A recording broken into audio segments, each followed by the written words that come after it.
11 अप्रैल 1970 को चांद पर लैंडिंग के लिए अपोलो 13 को लॉन्च किया जाता है। 3 दिन का सफर करने के बाद अपोलो 13 एयरक्राफ्ट जमीन से करीब 3,20,000 किलोमीटर दूर आ चुका होता है। और अगर सब कुछ ऐसा ही चलते रहता तो अपोलो 13 में बैठे एस्ट्रोनॉट्स कुछ ही घंटों में चांद पर पहुंच जाते हैं, जबकि इससे 1 साल पहले ही नील आर्मस्ट्रांग समेत 4 एस्ट्रोनॉट चांद पर कदम रख चुके थे। इसलिए पास्ट के सक्सेसफुल मिशंस की वजह से तीनों एस्ट्रोनॉट्स अपने सफर की कामयाबी के लिए काफी रिलैक्स और कॉन्फिडेंट्स थे।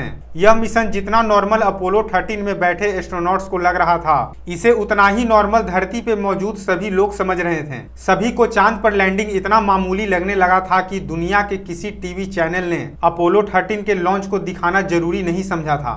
लेकिन धरती से 3,20,000 किलोमीटर की दूरी पर अपोलो 13 के साथ कुछ ऐसा होता है जो दुनिया भर का ध्यान अपनी ओर खींच लेता है। चांद पर पहुंचने से महज कुछ घंटे पहले अपोलो 13 में एक जोरदार धमाका होता है, जिससे उस स्पेसक्राफ्ट के सभी वार्निंग अलार्म्स बहुत तेज आवाज के साथ बजने लगते हैं। स्पेसक्राफ्ट में बैठे एस्ट्रोनॉट्स जब इसकी जांच करते हैं तो उन्हें पता चलता है कि इस धमाके में एक ऑक्सीजन टैंक ब्लास्ट हो चुका है, जिससे उसकी पूरी ऑक्सीजन खत्म हो चुकी है। वहीं दूसरा ऑक्सीजन टैंक भी लीक करने लगता है और उसमें मौजूद ऑक्सीजन तेजी से अंतरिक्ष में फैलने लगती है। परेशानी यह थी कि एस्ट्रोनॉट्स के चांद पर जाने और वहां से वापस धरती पर लौटने के लिए केवल इन 2 ऑक्सीजन सिलेंडर्स का ही इंतजाम था। इसलिए जिस तेजी से ऑक्सीजन अंतरिक्ष में लीक हो रही थी, तीनों एस्ट्रोनॉट्स के जिंदा बचे रहने का चांस भी उतना ही तेजी से खत्म होता जा रहा था। जहां पहले इस मिशन को कोई तवज्जो नहीं मिल रहा था, तो वहीं इस हादसे के बाद दुनिया भर के लोग टीवी पर नजरें गड़ाए अपोलो 13 के पल पल की खबरें रख रहे थे। तेजी से खत्म हो रही ऑक्सीजन के बीच अब एस्ट्रोनॉट्स और नासा के सामने चांद पर लैंड करना तो दूर, बल्कि अंतरिक्ष में लाखों किलोमीटर दूर से धरती पर कैसे जिंदा बचकर लौट कर आना है, यही सबसे बड़ा सवाल बन गया था। तो चलिए जानते हैं आज के इस वीडियो में अपोलो 13 की ये रोमांचक कहानी, जिसे स्पेस के भयानक हादसों में सबसे ऊपर गिना जाता है। साल 1961 ने अमेरिकी प्रेसिडेंट जॉन एफ कैनेडी ने जब 1960 का दशक खत्म होने से पहले ह्यूमंस को चांद पर पहुंचाने का प्रॉमिस किया, तो चांद पर लैंडिंग का मिशन पूरे अमेरिका के लिए एक नेशनल गोल बन गया। इसी मकसद से नासा का अपोलो प्रोग्राम शुरू होता है और 20 जुलाई 1969 में वो ऐतिहासिक दिन बन जाता है जब नील आर्मस्ट्रांग और बज एल्ड्रिन चांद पर कदम रखते हैं। यह अपोलो 11 का मिशन था, जिसके जरिए इंसान ने चांद पर पहुंचकर इतिहास रच दिया था। साल 1969 में अपोलो 11 के बाद अपोलो 12 भी मून लैंडिंग का एक सक्सेसफुल मिशन रहता है, जिसके चलते 2 और एस्ट्रोनॉट्स चांद पर पहुंचते हैं और सक्सेसफुली धरती पर वापस लौट आते हैं। इस तरह से नासा ने मून लैंडिंग के लिए अपोलो 20 तक का प्लान किया हुआ था। इसलिए अपोलो 11 और अपोलो 12 के बाद अब अपोलो 13 की बारी थी। लेकिन इस बीच बदलते वक्त के साथ लोगों का इंटरेस्ट भी बदल रहा था। 2 सफल मून लैंडिंग मिशन के बाद अमेरिका की जनता मून लैंडिंग के मिशन से ऊब चुकी थी। लोगों का चांद को लेकर इंटरेस्ट फीका पड़ता जा रहा था। वहीं इन मिशंस में बेशुमार पैसा खर्च हो रहा था, जिस वजह से अमेरिकी गवर्नमेंट भी इन स्पेस मिशंस को लेकर काफी कसमकस के स्थिति में थी। अगर केवल अपोलो 11 की बात करें तो उस समय उस पर $355 मिलियन का खर्च आया था, जो आज के हिसाब से $3 बिलियन यानी करीब 25,000 करोड़ रुपए के बराबर होते हैं। यह खर्च केवल एक अपोलो 11 का था, जबकि नासा ने अभी और ऐसे 8 मिशंस का प्लान कर रखा था। यह 1970 का समय था जब अमेरिका और वियतनाम वॉर चल रही थी और ऐसे स्पेस मिशंस में किए जा रहे बेशुमार खर्च की वजह से अमेरिकी सरकार को काफी विरोध का सामना करना पड़ता है। इसलिए अमेरिकी गवर्नमेंट ने नासा के बजट को कम करना शुरू कर दिया, जिस वजह से 4 जनवरी 1970 को नासा द्वारा अपोलो 20 जैसे मिशन को कैंसिल कर दिया जाता है। लगातार घटते जन समर्थन और कम हो रहे बजट के बीच नासा 11 अप्रैल 1970 को अपोलो 13 को लॉन्च करता है। अपोलो 13 का मेन ऑब्जेक्टिव चांद पर साइंटिफिक एक्सप्लोरेशन करना था, जिसके जरिए चांद और धरती के अस्तित्व के बारे में जरूरी जानकारी इकट्ठा की जा सके। अपोलो 13 के स्पेसक्राफ्ट को भी पिछले स्पेस मिशंस की तरह 3 मॉड्यूल्स को जोड़कर तैयार किया गया था, जिसमें एक कमांड मॉड्यूल था। इसमें एस्ट्रोनॉट्स के रहने और सब कुछ ऑपरेट करने की व्यवस्था थी। इसी वजह से ये स्पेस फ्लाइट्स का सबसे जरूरी हिस्सा होता है। दूसरा सर्विस मॉड्यूल था। इसमें फ्यूल सेल्स, ऑक्सीजन टैंक्स और हाइड्रोजन टैंक समेत कई जरूरी बंदोबस्त किए गए थे, जिससे कमांड मॉड्यूल में बैठे एस्ट्रोनॉट्स के लिए हवा, पानी और बिजली का इंतजाम हो सके। इसका तीसरा हिस्सा लूनर मॉड्यूल होता है, जो चांद पर लैंड करने और वहां से वापस उड़ान भरने के लिए इस्तेमाल होता है। लॉन्च के कुछ मिनट बाद ही अपोलो 13 अर्थ के ऑर्बिट में दाखिल हो जाता है। हर मिशन की तरह अपोलो 13 में भी 3 एस्ट्रोनॉट्स बैठे हुए थे। जिम लोवेल मिशन के कमांडर होते हैं, जो इस समय नासा के सबसे अनुभवी एस्ट्रोनॉट्स में से एक थे। इस मिशन में उनके साथ कमांड मॉड्यूल के पायलट जैक स्विग्रेट और लूनर मॉड्यूल के पायलट फ्रेड हैसी होते हैं। लॉन्च के करीब 55 घंटे बाद अपोलो 13 आधा से ज्यादा रास्ता तय कर चुका था। सफर के शुरुआत से ही अपोलो 13 के एस्ट्रोनॉट्स नासा के मिशन कंट्रोल सेंटर के साथ कांटेक्ट में बने हुए थे। यह सब कुछ एक रूटीन का हिस्सा था और इस दौरान सब कुछ इतना नॉर्मल था कि अपोलो 13 में बैठे एस्ट्रोनॉट्स बोर हो रहे थे। इसलिए खाली समय को देखते हुए तीनों एस्ट्रोनॉट्स टीवी के लिए एक ब्रॉडकास्ट रिकॉर्ड करते हैं, जिसमें वो स्पेसक्राफ्ट के अंदर की जिंदगी को दिखाते हैं और उसके बारे में बहुत कुछ बताते हैं।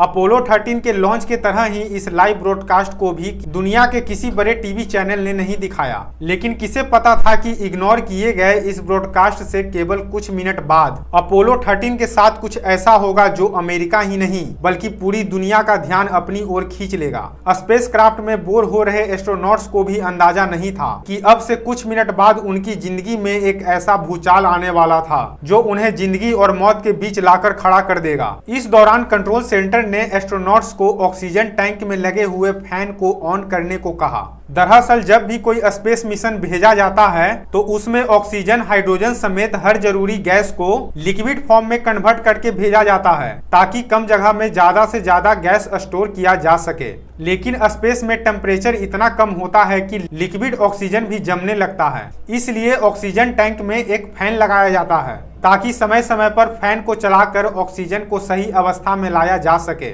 लेकिन एस्ट्रोनॉट्स द्वारा फैन के स्विच को ऑन करने के अगले ही पल कुछ ऐसा होता है जो इसके चांद पर जाने के सपने को चकनाचूर कर देता है। स्विच दबाने के अगले ही मिनट अपोलो 13 के स्पेसक्राफ्ट में एक जोरदार धमाका होता है, और ये धमाका इतना तेज होता है कि स्पेसक्राफ्ट समेत तीनों एस्ट्रोनॉट्स अपनी जगह से हिल जाते हैं। एस्ट्रोनॉट्स के सामने सारे सिस्टम के इंडिकेटर्स लाल होने लगते हैं और वार्निंग अलार्म्स बहुत तेज आवाज के साथ बजने लगता है। इसके साथ ही स्पेसक्राफ्ट्स में कई जरूरी सिस्टम्स काम करना बंद कर देता है। एकदम से हुए इस धमाके के कारण एस्ट्रोनॉट्स को कुछ समझ में नहीं आता है कि आखिर ये सब हो क्या रहा है। इस टाइम पर कंट्रोल सेंटर को भी नहीं पता था कि आखिर अपोलो 13 के साथ यह कैसी गड़बड़ी हुई है। लेकिन कंट्रोल सेंटर और स्पेसक्राफ्ट की सिस्टम में लड़खड़ा रही रीडिंग से यह जरूर कंफर्म हो चुका था कि अपोलो 13 के साथ कुछ बहुत भयानक हुआ है। और इस लड़खड़ा रहे रीडिंग में सबसे ज्यादा दिल दहला देने वाला डेटा ऑक्सीजन टैंक का था। उन्होंने देखा कि एक ऑक्सीजन टैंक की रीडिंग पूरी तरह से 0 हो चुकी है और दूसरे ऑक्सीजन टैंक की रीडिंग भी तेजी से नीचे जा रही है।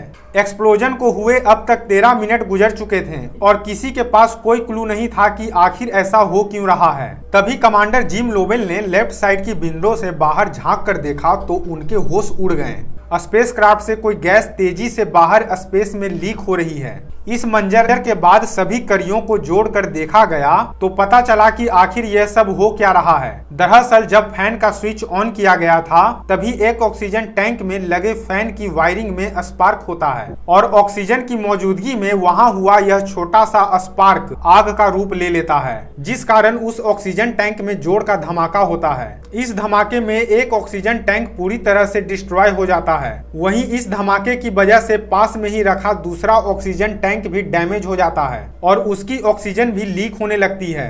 यह ब्लास्ट इतना तेज था कि सर्विस मॉड्यूल के साइड का एक पैनल उखड़कर स्पेस में उड़ जाता है और उसी खुली जगह से ऑक्सीजन लीक होकर तेजी से स्पेस में फैलने लगता है। चिंता इस बात की थी कि सर्विस मॉड्यूल में ऑक्सीजन टैंक केवल 2 ही थे, जो कमांड मॉड्यूल में बैठे एस्ट्रोनॉट्स के लिए हवा, पानी और बिजली का इंतजाम कर रहे थे। धमाके से केवल ऑक्सीजन टैंक ही नहीं बल्कि 3 में से 2 फ्यूज सेल्स भी पूरी तरह बर्बाद हो जाते हैं, जो कि कमांड मॉड्यूल को पावर सप्लाई करने का काम कर रहे थे। अब केवल एक फ्यूज सेल से ही कमांड मॉड्यूल को पावर सप्लाई मिल रहा था, जो कि स्पेसक्राफ्ट को चलाए रखने के लिए सफिशिएंट नहीं था। इनसफिशिएंट फ्यूल और लगातार कम हो रही ऑक्सीजन के बीच चांद पर लैंड करने का तो सवाल ही नहीं था। कंट्रोल सेंटर के पास हजारों मुश्किलों से भरा केवल एक सवाल था कि इन तीनों एस्ट्रोनॉट्स को वापस धरती पर कैसे लाया जाए। एस्ट्रोनॉट्स उस समय धरती से करीब 3,20,000 किलोमीटर दूर थे और इतनी दूर से वापस धरती पर आने में उन्हें करीब 4 दिन का वक्त लगता। इतनी खौफनाक स्थिति में इतने दिन तक उनका जिंदा रहना और सुरक्षित धरती पर लौटना लगभग नामुमकिन था। लेकिन इस इम्पॉसिबल काम को पॉसिबल बनाने में कंट्रोल सेंटर ने एड़ी चोटी का जोड़ लगा दिया।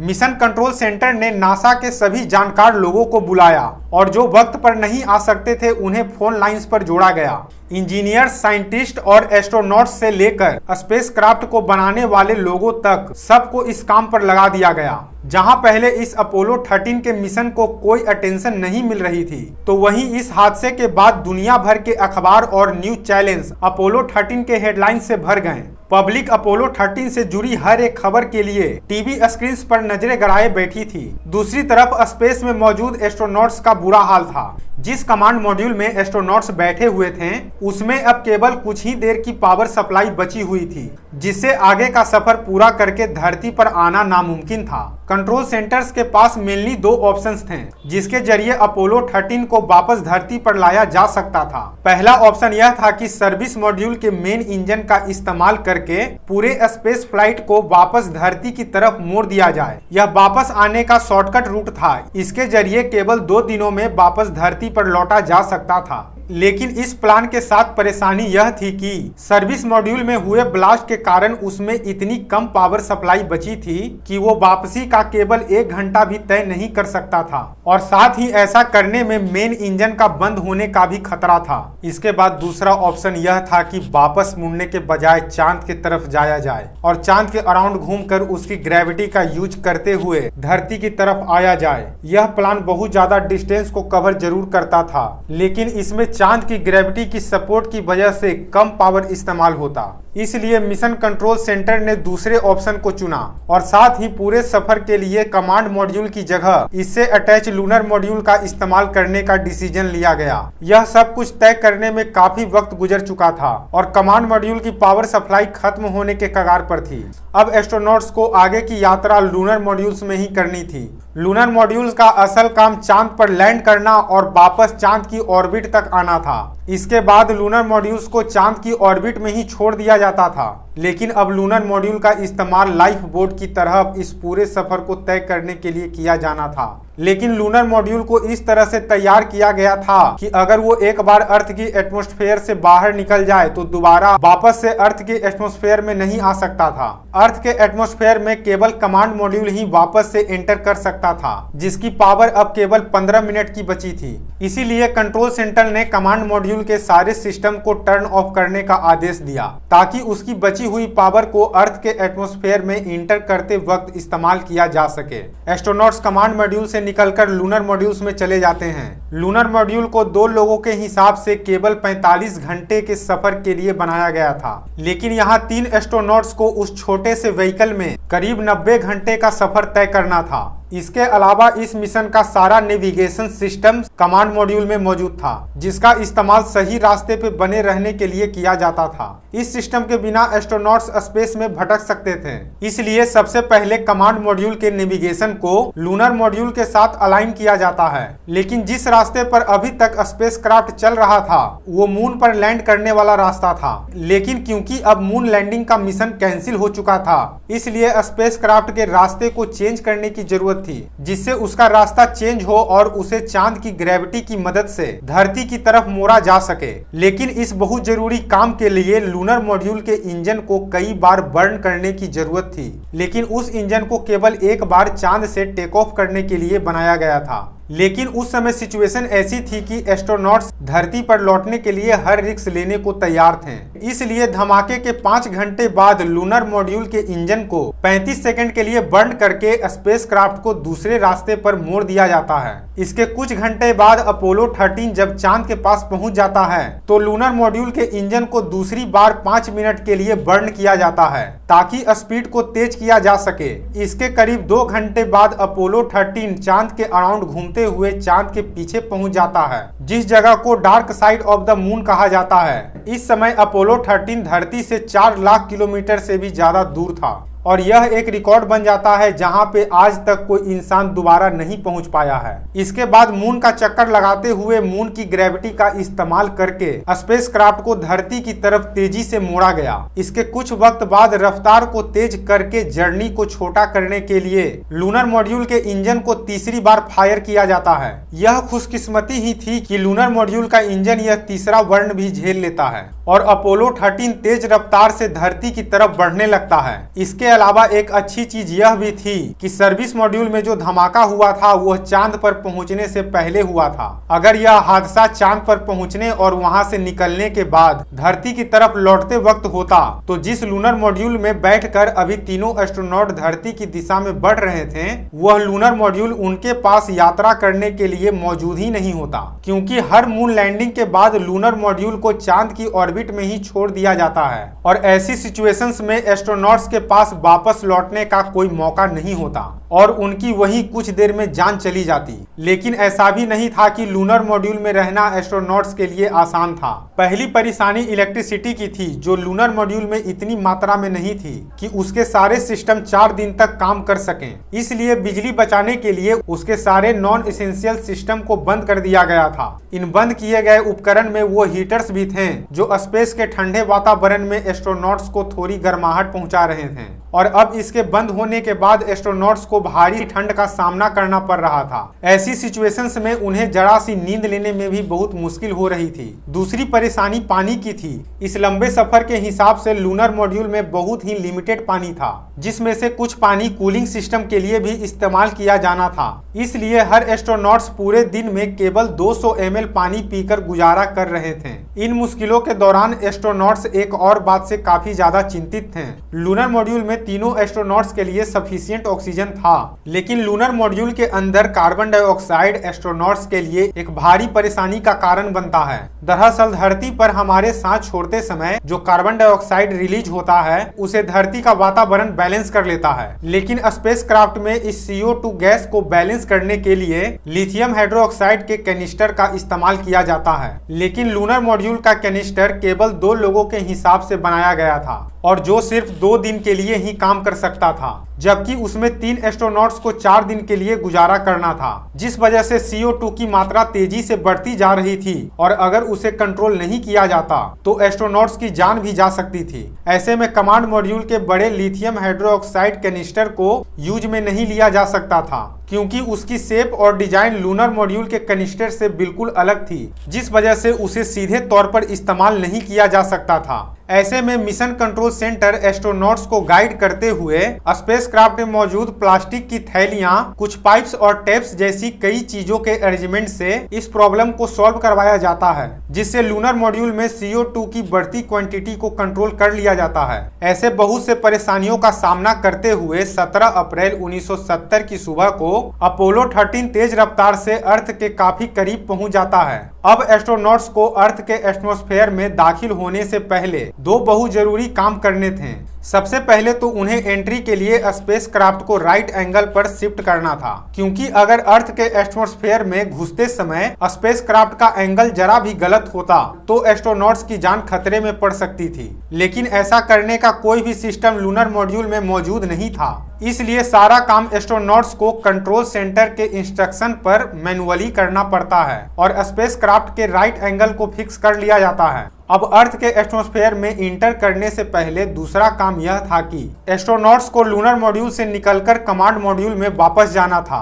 क्योंकि केवल कमांड मॉड्यूल ही अर्थ के एटमॉस्फेयर में एंट्री के लिए बना था। दरअसल अर्थ के एटमॉस्फेयर में एंट्री के दौरान तेज फ्रिक्शन होता है, जिससे बहुत हीट पैदा होती है और इस हीट से बचने के लिए कमांड मॉड्यूल के साइड्स पर हीट शील्ड्स लगी होती है। एस्ट्रोनॉट्स लूनर मॉड्यूल से निकलकर कमांड मॉड्यूल्स में पहुंच जाते हैं। कमांड मॉड्यूल में कई दिनों से सब सब कुछ बंद रहने की वजह से उसका टेम्परेचर फ्रीजिंग पॉइंट से भी नीचे आ गया होता है। वायर्स और पैनल समेत हर चीज पानी की जमी बूंदों से ढकी हुई थी। एस्ट्रोनॉट्स को चिंता थी कि ऐसी सिचुएशंस में कमांड मॉड्यूल दोबारा से स्टार्ट हो पाएगा या नहीं, लेकिन बहुत मशक्कत के बाद कमांड मॉड्यूल अपनी बची हुई पावर से चालू हो जाता है। इसके बाद धरती अब केवल 4 घंटे की दूरी पर थी और इस दौरान सर्विस मॉड्यूल को कमांड मॉड्यूल से अलग कर दिया जाता है। इस समय एस्ट्रोनॉट्स ने दूर होते हुए सर्विस मॉड्यूल की पिक्चर्स ली, जिसमें उन्होंने देखा सर्विस मॉड्यूल का एक पूरा पैनल धमाके से उखड़ चुका था। इसके 3 घंटे बाद अर्थ के एटमॉस्फेयर में घुसने से पहले कमांड मॉड्यूल से उस लूनर मॉड्यूल को भी अलग कर दिया गया, जिसका इस्तेमाल अब तक एक लाइफ बोट की तरह किया जा रहा था। इसके बाद अब कमांड मॉड्यूल को अर्थ के एटमॉस्फेयर में एंट्री करनी थी और पैसिफिक ओशन में एक तय इलाके के अंदर गिरना था। एस्ट्रोनॉट्स को पैसिफिक ओशन से निकालने के लिए यूएस नेवी के जहाज पहले से मौजूद थे। पूरी दुनिया की निगाहें टीवी पर जमी हुई थी। यह हैरत की ही बात थी कि जिस अपोलो 13 के लॉन्च को सभी ने नजरअंदाज कर दिया था, उसी अपोलो 13 के वापसी को करीब 40 मिलियन लोग लाइव टीवी पर देख रहे थे। हजारों किलोमीटर प्रति घंटे के रफ्तार से अपोलो 13 का कमांड मॉड्यूल अर्थ के एटमॉस्फेयर में दाखिल होता है। इस री एंट्री के दौरान एस्ट्रोनॉट्स का संपर्क कंट्रोल सेंटर से टूट जाता है। आमतौर पर यह कम्युनिकेशन ज्यादा से ज्यादा 3 मिनट के लिए टूटता है, लेकिन 3 मिनट के गुजर जाने के बाद भी एस्ट्रोनॉट्स के तरफ से कोई भी जवाब नहीं आता। इसके बाद हर गुजरता पल सभी के लिए कई घंटों के बराबर महसूस हो रहा होता है। कंट्रोल सेंटर में लोगों को यह चिंता सता रही थी कि